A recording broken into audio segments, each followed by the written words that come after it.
Okay, so today it's called translations. Anytime you move something, it's called a translation. That's just basically a movement. We're going to move. So you don't change its shape, but you just move it. Now when you do a dilation, you do change its size. Okay? And all of these are called translations. I don't care if you know the word, but I'm going to give it to you anyway. Translations. So if you do a translation, you're going to change or move an object, okay? If you're just moving it, it's called a translation. It's called a translation. Oh, I said transformation. Wrong word. It's early. Transformation. My bad. Yeah, it's transformation, not translation. Translation is moving it. Transformation is changing it. I'll say it again. Transformation is changing it. A translation is just moving it, okay? So let's do the first one, okay? A is at 3, 6. 1, 2, 3, 1, 2, 3, 4, 5, 6. There's A. B's at 2, 5, 1, 2, 3, 4, 5. There's B. C's at 4, 3. And D's at 5, 5. 5, 1, 2, 3, 4, 5. Okay, there it is. Looks like a quadrilateral. Doesn't look like anything special. I don't think anything's parallel. Just looks like a plain old quadrilateral. Okay, now we're going to move it. And our directions tell us exactly how we're going to move it, okay? And it's so easy if you just move it by hand. You can move it mathematically, which a computer program would do, but we're going to move it by hand. How are we going to move it? Well, we're going to move it back 5, down 3. Does that make sense? So this is, we're going to move it to the left 5 because of the minus 5, right? The x values, that makes sense. The x value is going to go back 5, and we're going to move it down 3. So the directions say, okay, I'm going to do that. I'm going to just take my figure, and I'm simply going to move it. Let's see if I can get a different color here. I'm looking for a good color. Be nice if I had a pencil that was, all right, just here we go. So I'm going to go take B, and I'll go back 1, 2, 3, 4, 5. And then down 1, 2, 3. Okay, there's B prime. Okay, I'll do the same thing with A. Go 1, 2, 3, 4, 5. 1, 2, 3. There's A prime. D, I'll go back 1, 2, 3, 4, 5. 1, 2, 3. There's D prime, and C is going to go 1, 2, 3, 4, 5. 1, 2, 3, and there's C prime. Now we've got more to do though, but so there's my first movement. Okay. So I've made my first movement. We could have, and I'm not going to, but I'll show it briefly. We could have gone through all of our points for A prime, and we could have subtracted 5, subtracted 3, and that would give us the coordinate of A prime. So we could have said, okay, A prime is actually, if I subtract 5, I'm going to get a negative 2. If I subtract 3, I'm going to get a 3. Okay, what do you know? There it is. See how that works? For B prime, same thing. I could subtract 5, puts me at negative 3, and subtract 3, which puts me at 2. Okay. C prime, I could subtract 5, which gives me negative 1, and subtract 3 gives me a 0. And then D prime, same thing. I can subtract 5, which is 0, and then subtract 3 gives me a 2. And those are the coordinates of my figure. It's so much easier just to move it. You guys agree? Than to go through and subtract each coordinate. But that will work. And that's what a programmer does. A programmer can't go to the computer and just move things. It's a computer, right? They have to tell the computer where to move it. And so literally they'll make a program to subtract the points to move. Okay, now, we're not done with this thing because we have more. So a second movement or second transformation is to then take and dilate it. So we're going to take the next thing, we're going to dilate it by 3. So make it big by 3. Make it big by 3. Now this is where I like to use the math, okay? Because it's not as easy to make it bigger by 3 by just the figure. So I'm going to go ahead and I'm going to use my math. I'm going to show you what I mean. Just need different colors so I can see it. How about, I like this color. Hold on, let's sharpen it. Oh good, nobody's asked for my pencil sharpener. It's charged through phone. Not yet, at least, huh? Okay, so then what I like to do is I'm going to multiply all these. So I'm going to go 3 times A prime going to go 3 times all of these. So a double prime, I call it double prime, is going to be then, multiply that by 3, right, because I'm going to go 3 times as much. I'm going to get a negative 6 and a 9. B double prime is going to be a multiplied by 3, negative 9, multiplied by 3, 6, right? C double prime, I call it C double prime because it's my second reflection, my second movement. It's going to be a negative 3. Oops, come on. Negative 3, 0. And let's go ahead and do that, okay? So negative 6, 1, 2, 3, 4, 5, 6. 1, 2, 3, 4, 5, 6, 7, 8, 9. Okay, there I'm at. There is a double prime's way up there. Okay, I should have used a different color. I got green in here. I got green. I have to sharpen it though. It's all right. Okay, Tim, you're not on your phone, of course. I'm sure you're not on your phone. Underneath your desk there. I'm sure your phone is put away, right? I'm getting every. Of course it is put away. Thanks, Tim. You're a good guy. All right. So I've got A double prime is way up here. B double prime is at negative 9. 1, 2, 3, 4, 5, 6, 7, 8, 9. 1, 2, 3, 4, 5, 6. There's B double prime. C double prime is at negative 3, 0. So 1, 2, 3. And then D double prime, I never doubled that, but I'm going to double that to 0, 6, right? 1, 2, 3, 4, 5, 6. Here is my end result. So I did 2 movements, 2 transformations, okay? I first moved it and then I made it bigger, okay? So, what did I do? To recap, I moved everything back 5, down 3, the entire figure. Then I made it 3 times as big. The easiest way to make it 3 times as big is just to multiply every single coordinate by 3. But I had to move it first, and that's where I used the math. Now you guys are okay on how I got the negative 2, 3?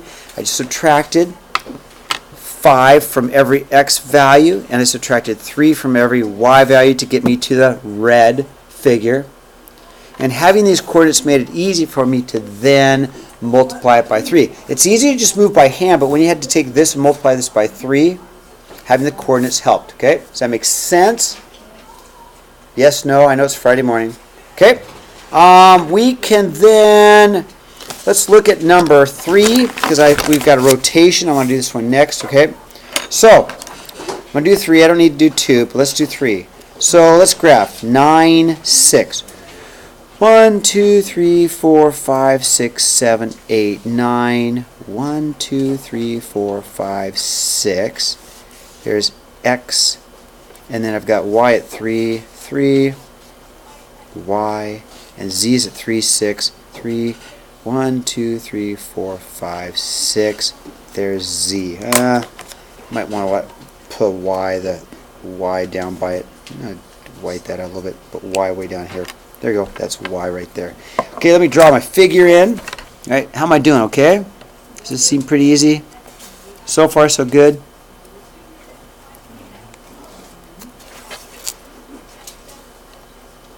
Now, 90 degrees about the origin. Okay? So I'm going to take it and rotate it. It doesn't say which way 90, but I assume because of the graph we're going to go this way. Does that make sense? Okay.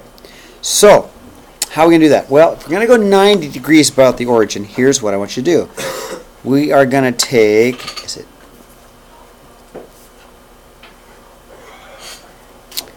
we're going to go x, y, y, x, boom, boom. All right.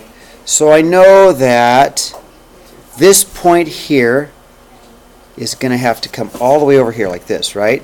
It has a x value of, let's do this one, 9, 6. So it's going to have to go to negative 6. 1, 2, 3, 4, 5, 6. 1, 2, 3, 4, 5, 6, 7, 8, 9. Okay? So what I'm doing is this. Okay, you might want to write this down. Okay? What I'm doing is making my points become a negative. X becomes a negative y. I go negative 6. So I go negative y, positive x. Write that down for the 90 degrees, okay? please write this down because these are hard to do in your head. Okay? So, what I did is I took this point.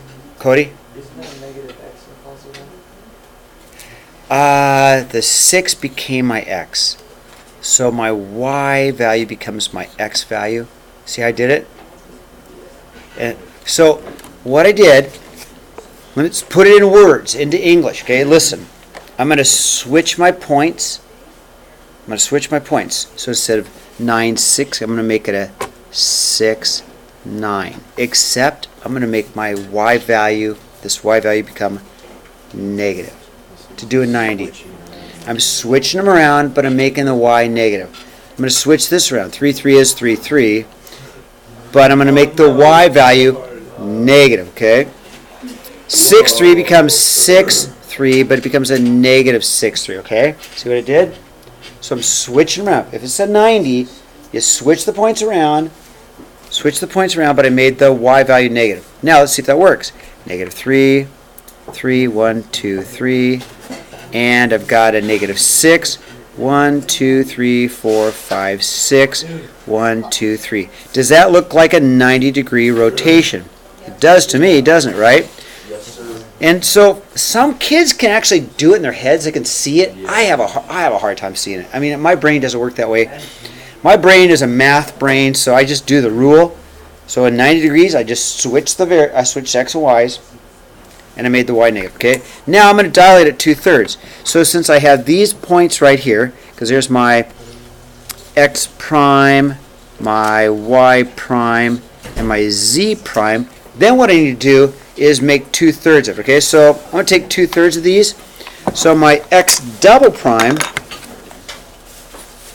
so I take 2/3 of 6. Okay, listen. 2/3 of 6. Okay, 3 goes into 6, 2/3, right? 3 goes to 6, 2 times 2 is 4. Negative 4, or you can just negative 4. Okay, 2/3 of 9. Okay, 3 goes into 9. 2/3 goes in 3 times 2 is 6. Y double prime. 2/3 of 3. 3 divided by 3 is 1 times 2 is a negative 2. 2. 3 goes to 6. 3 times 2 is 4. Negative 4. 2. Let's see what we got. So, my new points. Negative 4, 6. Negative 4.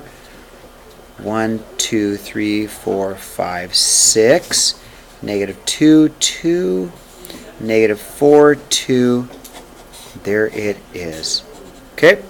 So I just took, if you're a little confused, I took these values and I took 2/3 of all of these values.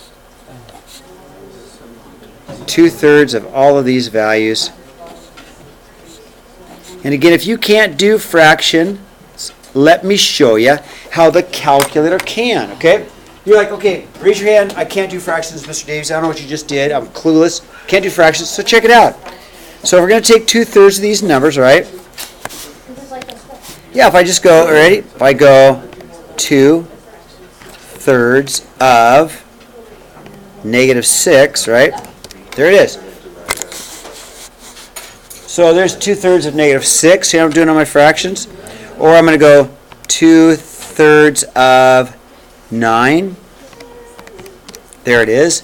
So if you can't do fractions, your calculator can do fractions for you. Is that helpful? Okay. Right, now I can do fractions, right? Okay, guys, turn the page. Now, let's look at number 5.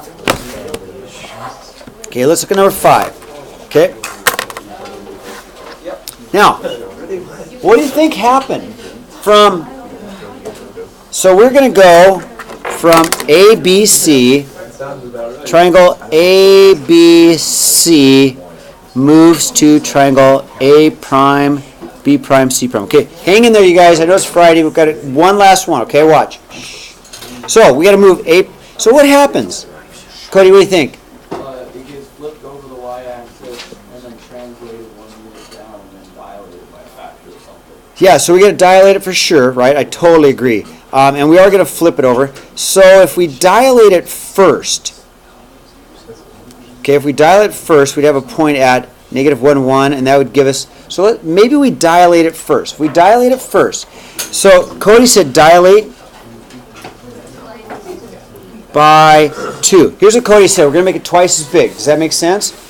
So if I have the coordinates A, which is at negative 3, 3, I got B, which is at negative 3, 1, and I've got C, oh, come on, which is at negative 3, 3. Let's dilate it by 2, okay? So first of all, A prime then would be a... Oh, you are so right. Thank you. Tegan, thank you. All right, good thing I'm recording so everybody can see my mistakes online, huh? Like that. Okay, so if I double this, I'm going to get negative 6, 6, negative 6, 2, and I'm going to get a negative 2, 2, right? Okay, so let's graph that, okay? Negative 6, 1, 2, 3, 4, 5, 6, 1, 2, 3, 4, 5, 6. Okay? Then negative 6, 2. Then negative 2, 2. Okay? All right, so what do? We did this. Now what's the next step? Cody said the next step is just to reflect it over the y-axis. You guys agree with that? Yeah. Okay? So I agree. Reflect over y-axis. Okay? Now, almost done. Almost done. When you do your homework, guess what they're going to want? Shh. They're going to want some words, but they're also going to want these weird symbols, right? They're going to want these weird symbols like we just did. They're going to want these. So let's look. We did P of x, y. We took our points, and what we do, the first thing we did was 2 times x, y to get p prime, right? Then we took p prime, which was our 2x and our 2y. Now watch, this is easy so far. This is easy so far. Took every point, we took every point and we doubled it. Make sense? Made it twice as big. That makes sense. Now, I want you to think about this. When we reflect over the y-axis, do the y values change? Do the heights of the points change? What changes? So when we reflect over the y, we do this. We do a negative x, but we keep the y's the same. The x's change, don't they? But the y values don't when we reflect over the y. Right? Does that make sense? The y values, the heights never changed, but the x values went from negative to positive. Okay? All right, that's what I have for today, but I'm also going to show you the next tessellation.